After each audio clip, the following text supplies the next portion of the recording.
Здравейте, приятели! Както обещах, правим сладки с преса за сладки. Само да покажа колко е стара. Завод Ломоносов, Плевен. Цена 12 лева. Това е от моята майка. Беше ми я дала преди доста години. Веднъж се пробвах. Вижте колко са пожълтяли. Това е опътване за употреба. Плюс рецепти. Ние в момента правим ето тези празнични сладки. Така. В опътването пише, че не трябва да се намазнява тавата.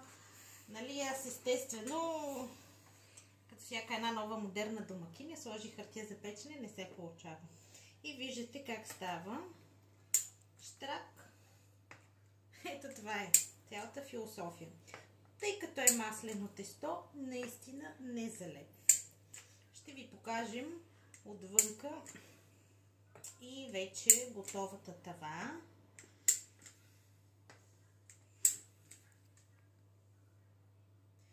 Където, ето го тестото, между другото, тестото не става много. Ще видим колко са. Ето тук Мими може да покаже първата партида, които леко ги изгорихме. Така, нали? Сега да си взема шансови инструмент.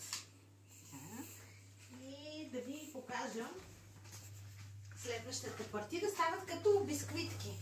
Ето, те не залепват. Виждате ли? Не залепват. Сега, що не са по-бухнали, не мога да ви кажа. Леко са хрупкави. Аз настръгах, пише там кора от лимон, аз настръгах от портокал, защото имах. Тук ми прави супата с пащърнак. Имаше картофи, морков, чушка, крем супа.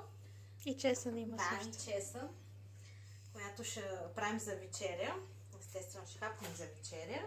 И така, нали, ние си продължаваме да печем сладките. Благодаря ви. Радвам се, че сте с нас. Надявам се тези рецепти да ви забавляват. Ако е така, ако желаете, ще ви снимам и ще публикувам рецептата. Естествено, този шприц в момента го има в Lidl даже. Естествено, не същия, доста по-модерно, нали? Но е така. Еми, това е доста стар този шприц. Да, доста е стар. До скоро!